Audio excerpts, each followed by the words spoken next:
Welcome to लोक सेवक the study IQ। आज के इस क्विक रिवीजन सीरीज वीडियो में हम छोटे से वीडियो में ये समझने का प्रयास करेंगे कि prevention of money laundering act यानी PMLA और foreign exchange management act FEMA के बीच में क्या बेसिक अंतर है, और इस अंतर को समझने के लिए आवश्यक है कि हम दो बेसिक टर्म्स हैं जो कि ओवरलैपिंग के सेंस में यूज हो जाती हैं, एक दूसरे के स्थान पर उन्हें सामान्यतः प्रयोग कर लेते हैं, इकोनॉमिक ऑफेंसेस और फाइनेंशियल क्राइम्स। ये जबकि दोनों अलग टर्म हैं, इन दोनों को समझते हुए हम इन दोनों एक्ट को समझने का प्रयास करेंगे और यही दोनों के बीच का बेसिक अंतर भी है। अगर हम फाइनेंशियल क्राइम की बात करें और इकोनॉमिक क्राइम्स की बात करें तो ये दोनों अलग अलग टर्म हैं जो कि इलीगल आर्थिक गतिविधियां जो हैं उनके लिए यूज किया जाता है। अगर इकोनॉमिक ऑफेंसेस की बात की जाए तो इकोनॉमिक ऑफेंसेस में उन ऑफेंसेस को हम शामिल करते हैं जो violation of economic rules regulation होते हैं, यानी जो इकोनॉमिक रूल्स एंड रेगुलेशन है उनका जो वायलेशन होता है उसको हम क्या बोलते हैं, इकोनॉमिक ऑफेंसेस बोलते हैं। और इन इकोनॉमिक ऑफेंसेस के अंदर जैसे टैक्स एवेजन हो गया। टैक्स एवेजन क्या है? कर अपवंचना, हिंदी में जिसे बोलते हैं कर अपवंचना यानी कर की चोरी, इसको हम शामिल किया जाता है। साथ ही साथ प्राइस फिक्सिंग हो गई, ये भी हमारा आर्थिक जो है क्राइम में आ जाता है, यानी इकोनॉमिक ऑफेंसेस में आता है। मनी लॉन्ड्रिंग जो है ML, इसको भी हम इकोनॉमिक ऑफेंसेस में शामिल करते हैं। एम्बेजलमेंट यानी गबन, इसको भी जो है हम आर्थिक क्राइम में इस्तेमाल करते हैं। ब्राइबरी को भी आर्थिक क्राइम में इस्तेमाल करते हैं। लेकिन जब हम बात करते हैं फाइनेंशियल क्राइम की, तो फाइनेंशियल क्राइम जो होता है वो आर्थिक क्राइम से अलग होता है। वित्तीय अपराध और आर्थिक अपराध ये दोनों अलग अलग टर्म हैं। जब हम वित्तीय अपराध की बात करते हैं, आर्थिक क्राइम की बात करते हैं, तो इसमें इंटेंशनल जो है डिसेप्शन शामिल होता है, यानी किसी को आप पहले से मेंटली प्रिपेयर हो जाते हैं और उसके बाद उसे आर्थिक रूप से चोट पहुंचाने का प्रयास करते हैं, तो ये जो है अधिक गंभीर प्रकृति का आर्थिक अपराध होता है। और इस तरीके के जो अपराध होते हैं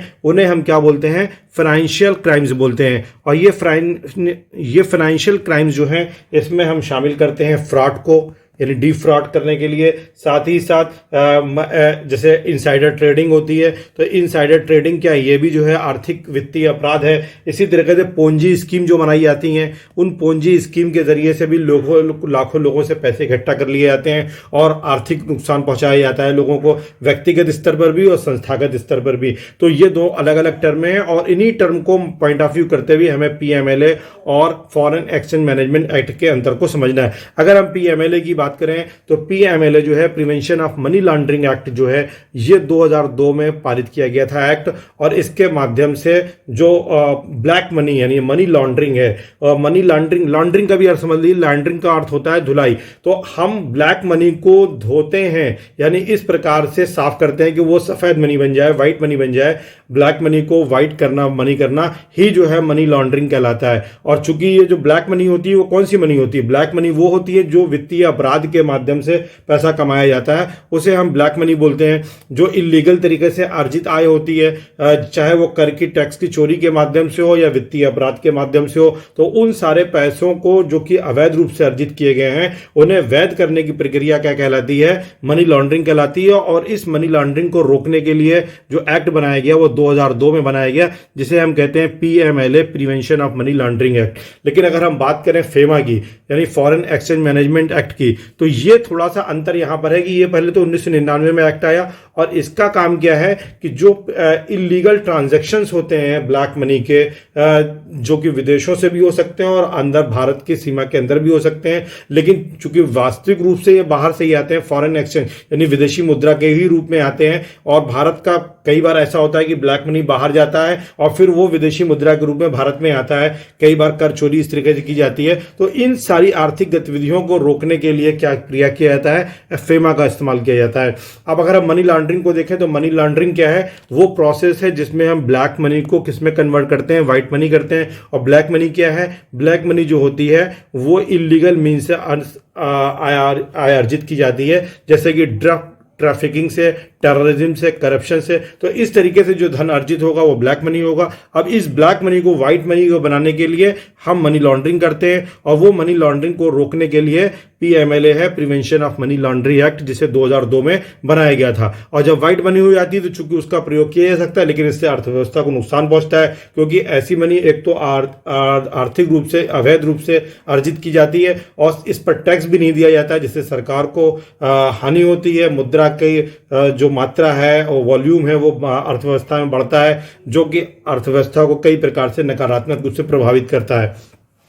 फिर अगर हम फेमा की बात करें तो फॉरेन एक्सचेंज मैनेजमेंट एक्ट जो है वो फॉरेन करेंसी के रेगुलेशन से जुड़ा हुआ है, including import exports of goods and services, जो वस्तुओं या सेवाओं का एक्सपोर्ट इंपोर्ट होता है उससे जुड़ा है। रेमिटेंस ऑफ फंड, जो भारत में रहने वाले प्रवासी भारतीय हैं जो भारत में अपनी आय जो वहाँ वेतन के रूप में प्राप्त होती है उसे भेजते हैं, वो उससे संबंधित है। Acquisition of asset and liabilities denominated in foreign currency, यानी विदेशी मुद्रा के रूप में जो संपत्तियां हैं, लायबिलिटीज हैं जो नामित हैं, उनसे संबंधित हम जो कानूनी गतिविधियों को नियंत्रित करते हैं, जो अवैध रूप से कार्य किए जाते हैं, वो फेमा के अंतर्गत होते हैं। और फेमा जो है एक गाइडलाइन देता है फॉरेन एक्सचेंज ट्रांजैक्शन को कंट्रोल करने के लिए और maintain the stability of the Indian rupee in the international market, क्योंकि अगर हम विदेशी मुद्रा का जिस प्रकार से प्रसार होता है और अवैध रूप से जब किसी देश में ये से बाहर या अंदर आती है तो उससे भारतीय रुपए की जो स्थिरता है वो प्रभावित होती है इंटरनेशनल मार्केट में, जिसके चलते इस पर कंट्रोल लगाना आवश्यक है। और इसी को ध्यान में रखते हुए 1999 में जो है ये एक्ट जो है लाया गया था।